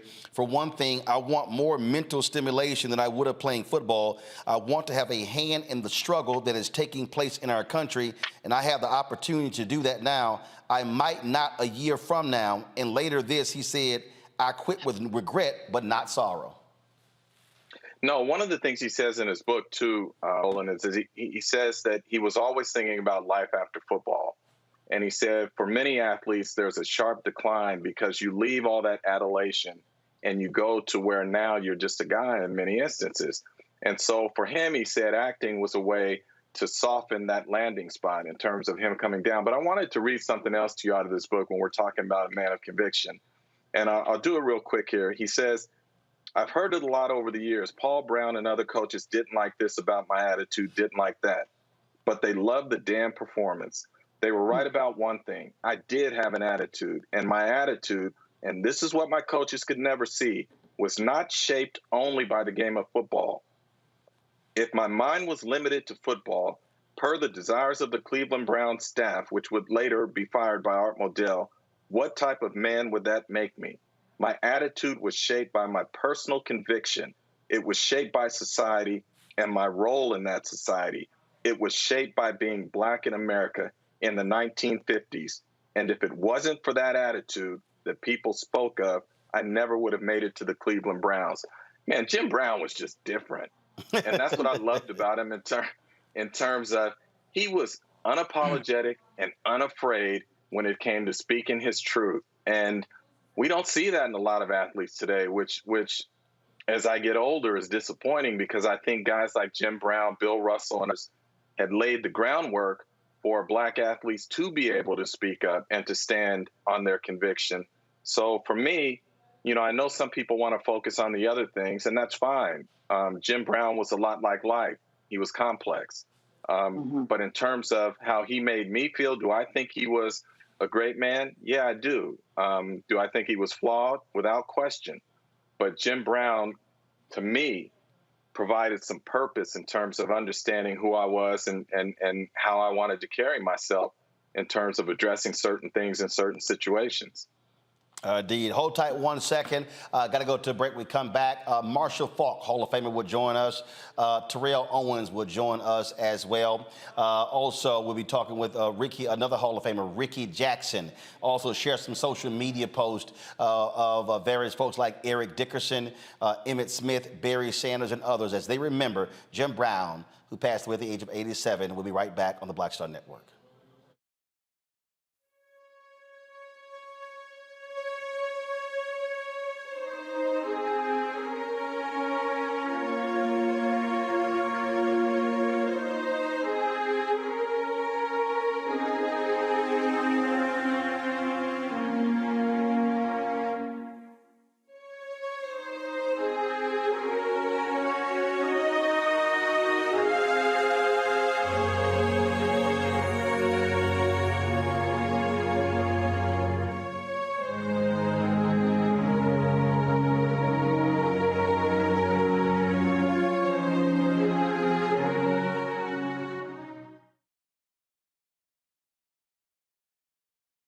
Next on the Black Table with me, Greg Carr.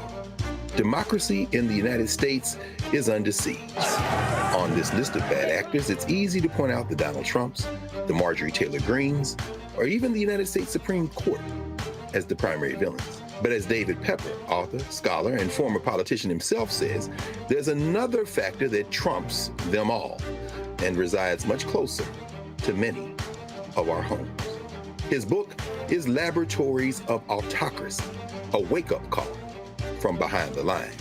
So these state houses get hijacked by the far right, then they gerrymander, they suppress the opposition, and that allows them to legislate in a way that doesn't reflect the people of that state. David Pepper joins us on the next Black Table, here on the Black Star Network. When you talk about blackness and what happens in black culture, we're about covering these things that matter to us, speaking to our issues and concerns. This is a genuine people-powered movement. There's a lot of stuff that we're not getting. You get it, and you spread the word. We wish to plead our own cause. Too long have others spoken for us. We cannot tell our own story if we can't pay for it. This is about covering us. Invest in black-owned media. Your dollars matter. We don't have to keep asking them to cover our stuff. So please support us in what we do, folks. We want to hit 2,000 people, $50 this month, raise $100,000. We're behind 100,000, so we want to hit that. Y'all money makes this possible. Checks and money orders go to P.O. Box 57196, Washington, D.C. 20037-0196. The Cash App is $RM Unfiltered. PayPal is R Martin Unfiltered. Venmo is RM Unfiltered. Zelle is roland@rolandsmartin.com.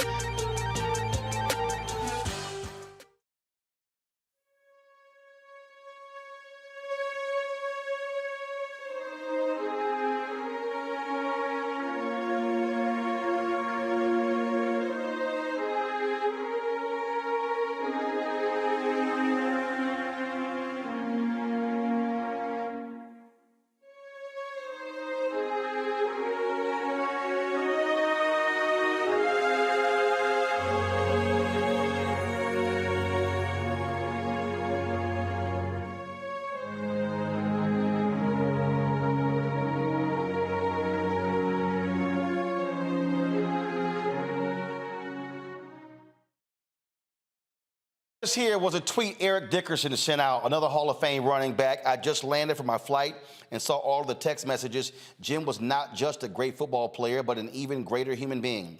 We need more people like Jim Brown. He'll forever be the standard of how the great running backs are measured in our game. Till we meet again, my friend. Folks, last year we were at their 80th birthday party for Richard Roundtree, and it was, of course, a great time had there. Jim Brown showed up and paid his respects there, and so we'll show you that in a little bit. But right now, we're joined by another Hall of Famer, Terrell Owens. We're setting up his shot and getting his audio straight. He'll join us in just a second.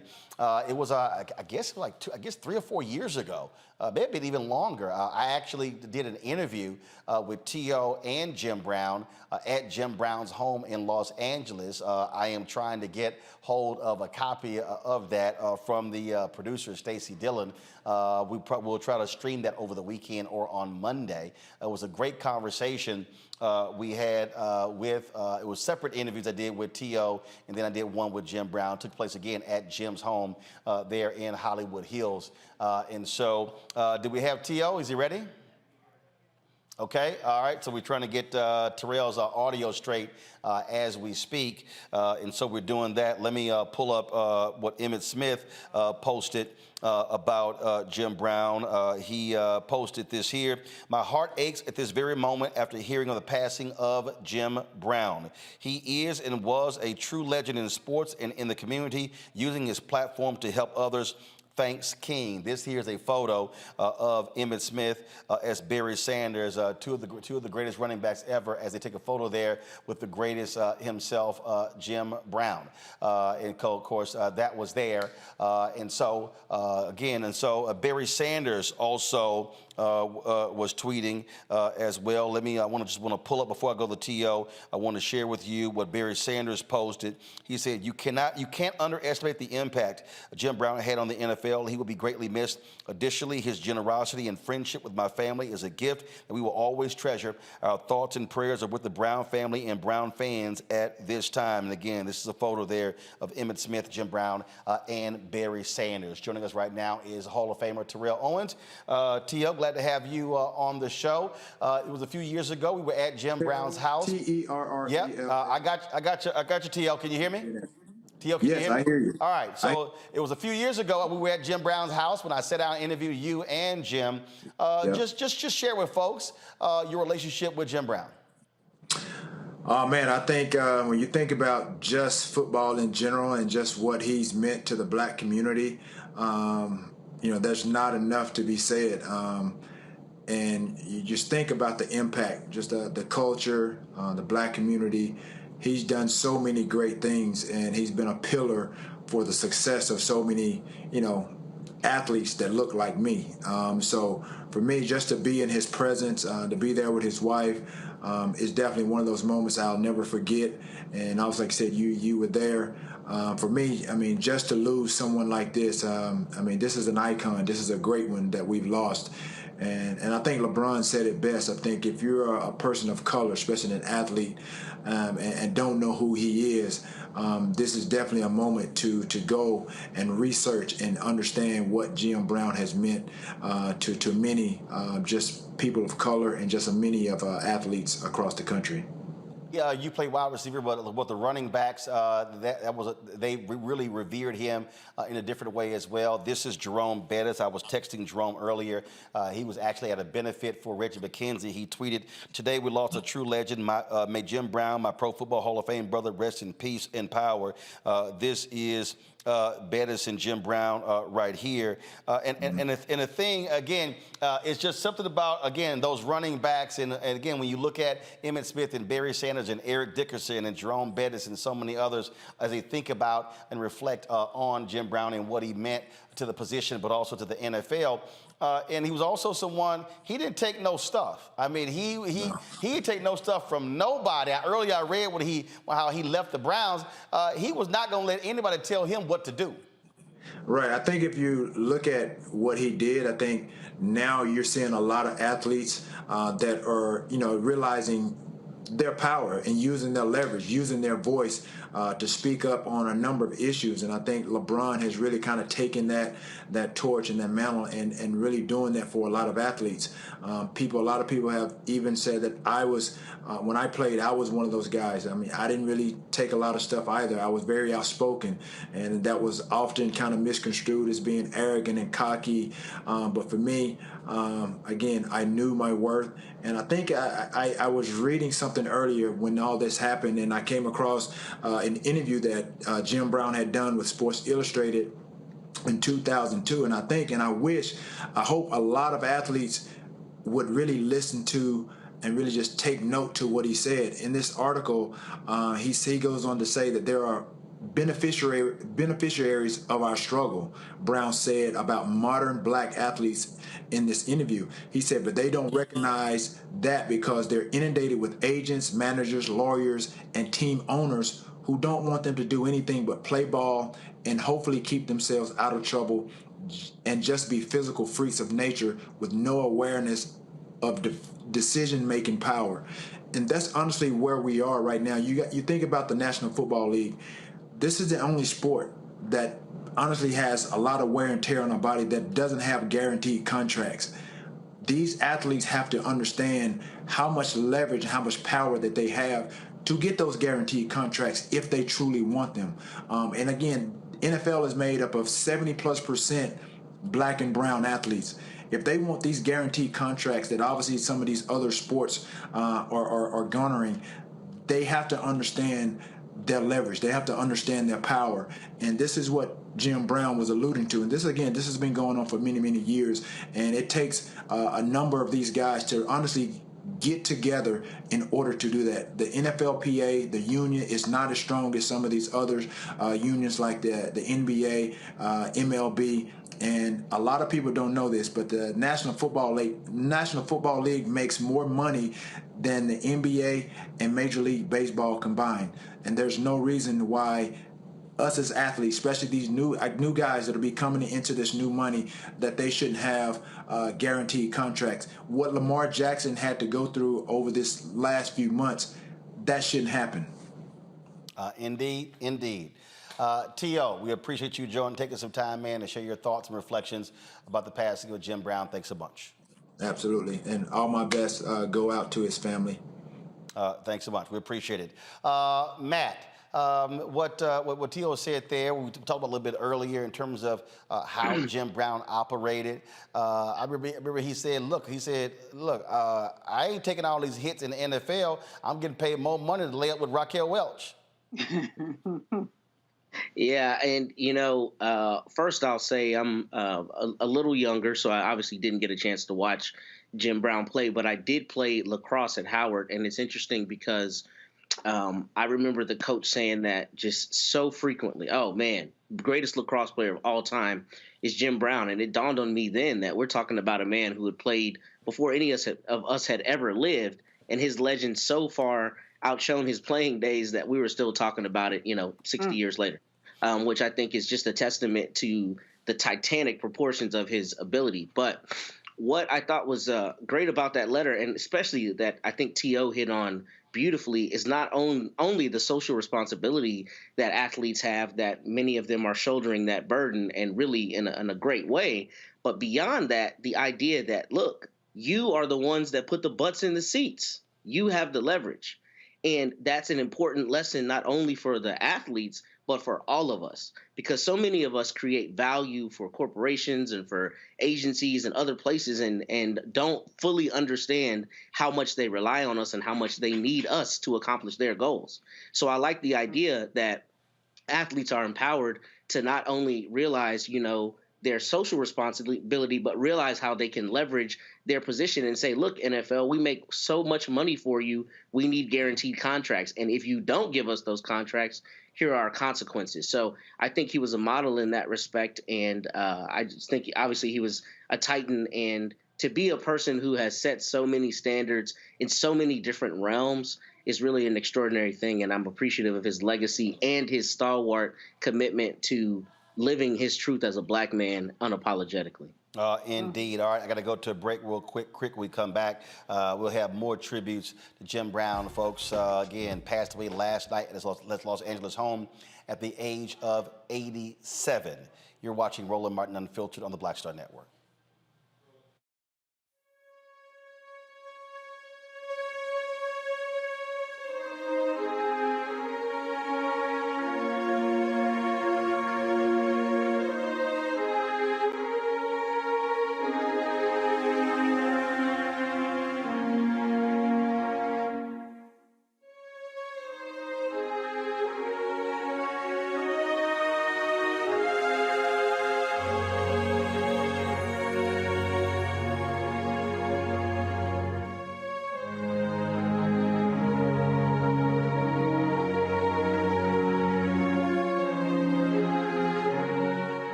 On the next Get Wealthy with me, Deborah Owens, America's Wealth Coach, nurses are the backbone of the healthcare industry, and yet only 7% of them are Black. What's the reason for that low number?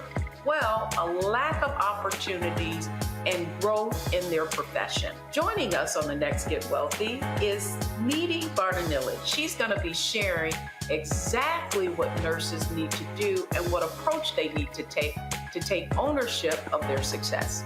So the Black Nurse Collaborative really spawned from a place and a desire to create opportunities to uplift each other, those of us in the profession, to also look and reach back and create pipelines and opportunities for other nurses like us. That's right here on Get Wealthy, only on Black Star Network.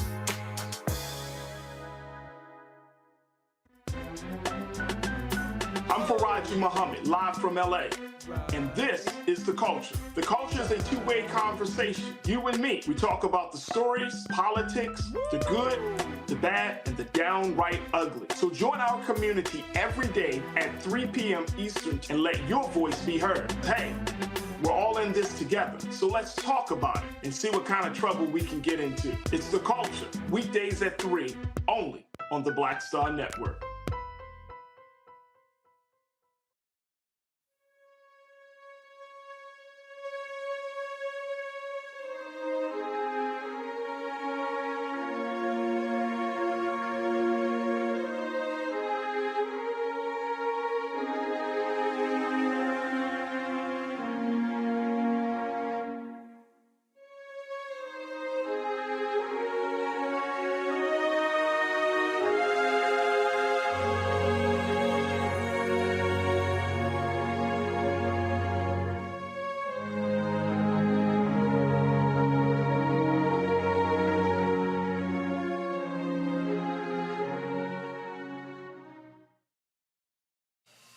Well, I was on the golf course earlier today when I got the news of the passing of Jim Brown. Folks were texting me and blowing my phone up. And, of course, Jim Brown was a huge golfer himself, always playing golf. So it's only fitting we would talk to Hall of Famer Marshall Faulk, who's on the golf course right now.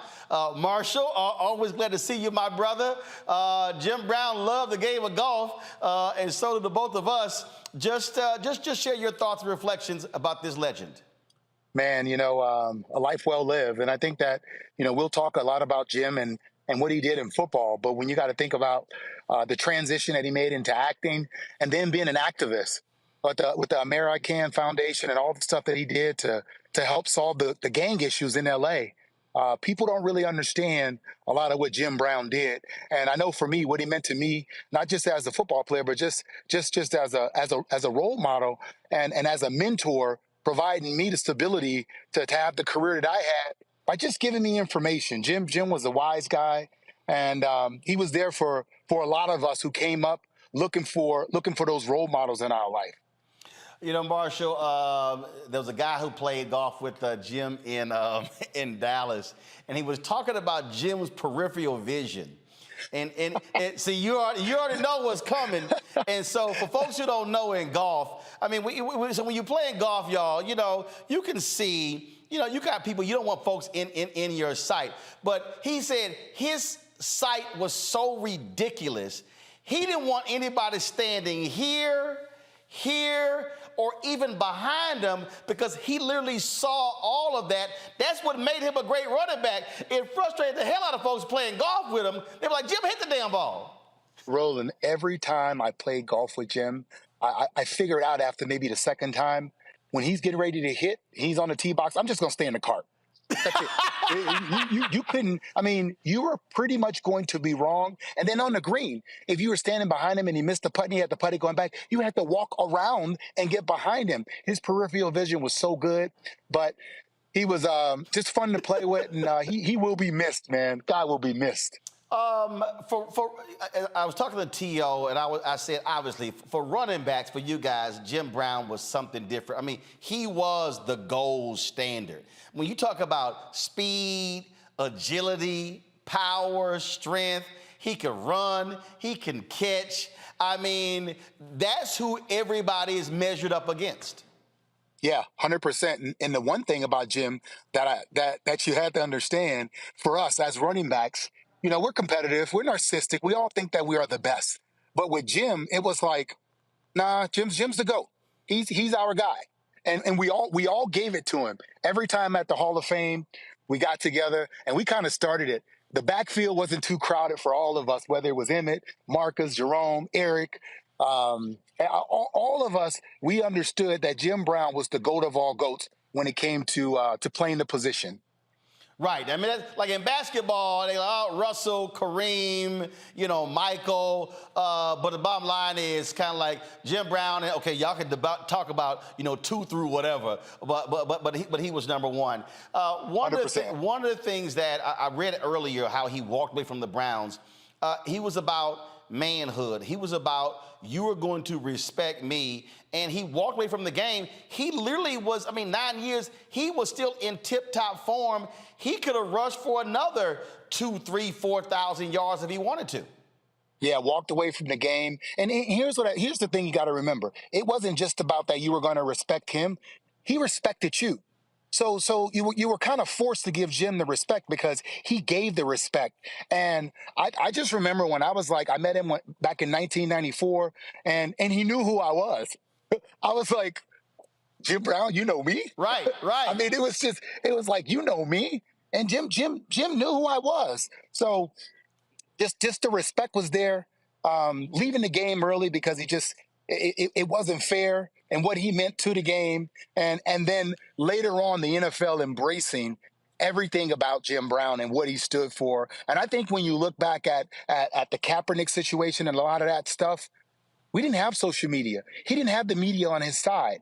Jim Brown was an activist. He left the game and people just wrote him off as if he was, just a guy bitter. But now you see the icon that he was and the work that he did. And I hope that people look at him as more than just a football player. Well, absolutely. We lost earlier Bill Russell, and a lot of people completely forgot about what Bill Russell did off the court. And he was brilliant. He was more than a basketball player, and so was Jim Brown. Marshall, I appreciate you taking time out of your golf round to join us to pay tribute to Jim Brown. He would love it. He would absolutely love the fact that you would be talking about him from the golf course. 100%. Roland, thanks for having me on, man. Jim Brown will be missed, man. R.I.P. JB 32. My brother, I appreciate it. Thanks a lot. All righty. Folks, he talked earlier, I think it was T.O., he mentioned LeBron James. NBA put this video out here. This was during the game in Cleveland when LeBron James, he paid tribute to Jim Brown. Watch this. Have been terrific on their home floor over the last several months. 26-2 in their last 28 home games. You have it? Including 6-1 in the playoffs. The only home loss, as you see LeBron James bowing to James Brown, the legendary Cleveland Brown, as he gets set for the tip-off. We're not talking the singer, Mike. We're talking Jim Brown, the football player. I should call him Mr. Yeah, we all should. That's the greatness in the building here tonight. And this was right before the game. Mr. Jim Brown. And you can take that for granted. That is two of the best athletes that we've ever seen all time. That's something there when your other athletes do that. This is the tweet, the Instagram post that LeBron James put up. We lost a hero today. Rest in paradise to the legend Jim Brown. I hope every black athlete takes the time to educate themselves about this incredible man and what he did to change all of our lives. We will stand on your shoulders, Jim Brown. If you grew up in Northeast Ohio and were black, Jim Brown was a god. As a kid who loved football, I really just thought of him as the greatest Cleveland Brown to ever play. Then I started my own journey as a professional athlete, and I realized what he did socially was his true greatness. When I choose to speak out, I always think about Jim Brown. I can only speak because Jim broke down those walls for me. I am so grateful that I was able to call you my friend. I hope I can continue to honor your legacy with my words and actions. My prayers to your family. I know they are all incredibly proud of everything you did for our community. # legends never die. That was LeBron James, folks, talking about Jim Brown. Final comments from my panel. I will start with the fellow Orangeman, Candace Kelly. Candace. Well, I just want to say that it's amazing to see the seeds that he planted and what has grown from it. Because when we look at Jim Brown, he was talking years ago about how athletes and black bodies were treated, and we're still talking about concussions and how we're treated. And he was talking about agency and making decisions for himself and getting involved in other things that would exercise his mind.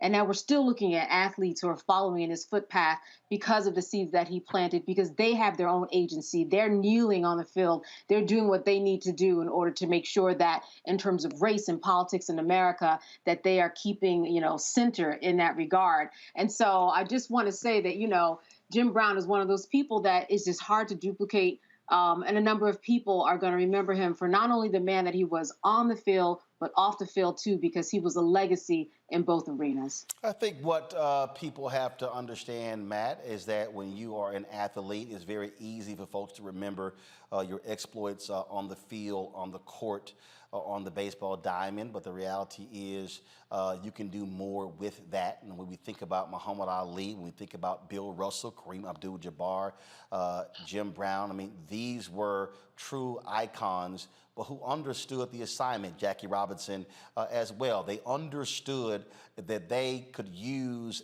their power, their force for good to help black folks, to help the community at large. It wasn't just about them. I'll take it a step further and say they understood they are duty bound to do that, right? That's what we're hearing from all of his compatriots and everyone who shared memories about Jim Brown, is that he exuded the social responsibility to help solve the gang problem, to be a role model for black people, to help people understand their leverage and their value. And that's what I hope people take away from this. You control your destiny. Think always how to leave that legacy, but also think about where you are obliged to your fellow person to help them along the way. And, you know, especially in a small insular group like professional athletes, how important is it to have a titan help you along the way and helping you find your own path? So what I hope is instructive to people here is that we have a responsibility to be that for each other. And I think Jim Brown modeled that masterfully. Michael. Yeah, Roland, you know, once again, Jim Brown is somebody we need to study. He's complex as well. And also, we're talking about Jim Brown on the 98th birthday of Malcolm X as well. May 19th is Malcolm X's birthday.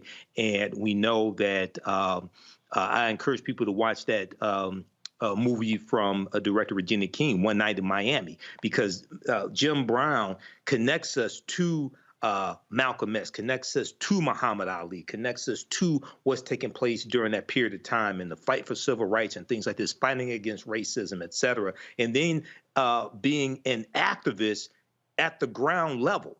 So it's one thing to, you know, just do interviews talking about the problem, but he's an activist at the ground level dealing with gang interventions and ceasefires and things of this nature. So he's somebody that needs to be studied. And when we look at many African-American athletes today, you know, you have the right Wayne, the Laura Ingrahams, things like this, telling African-American athletes to shut up and dribble, okay? She probably would have said the same thing about Jim Brown back in the day as well. Folks, we will end this tribute by hearing Jim Brown himself. This is what the Cleveland Browns posted when he was recognized as one of the greatest 100 players in NFL history. Jim Brown, dead at the age of 87. We want to thank everybody for watching this tribute to him, and we'll see you on Monday right here in Roland Martin Unfiltered on the Black Star Network. I don't know who wrote the list, but when I look at myself, God gave me a physique. This is Jim Brown, the most devastating ball carrier in the history of football. I was 6'2", 232 pounds, and I had quickness and speed, and the word got around that I was a different kind of guy. An animal, a real raw talent, man. See, my father made me understand it. He said, watch this, boy. He don't run out of bounds. He gonna put his head down, he gonna get some more. And when he got tackled, he said, watch how slow he get up. He said, you know what that is? He said, in life, just get up slow, because you're gonna have to pick yourself up a bunch of times. Ain't no need to rush it. And this dude never missed a game. Every Sunday we watched, Jim Brown was on the field. Jim Brown's the greatest back to ever play. He was a bad man. And not only on the field, Jim Brown being an activist had an impact on me as well. He was around at a time, man, where America was trying to change for civil rights. And for him to be an athlete and get involved in it was like inspirational, because I'm like, man, this is Jim Brown saying we got to stand up, stay together. That was Jim Brown out there on the front line. He also was very keen on economic issues, which for most black athletes, they never ever were connected with that. Jim Brown tried to bring the community together in ways that had nothing to do with sports. And he pursued acting, and credibly, he had some good roles and played in some good movies. I want more mental stimulation. I want to have a hand in the struggle that is taking place in our country. His footprint was so big that the respect you have for him and how he's changed the game and set the blueprint for all the backs who played this game is very impactful. You know, you gotta look for a little black kid back in the 60s, man. This is doable, you mean? And so, you know, he was quite an inspiration.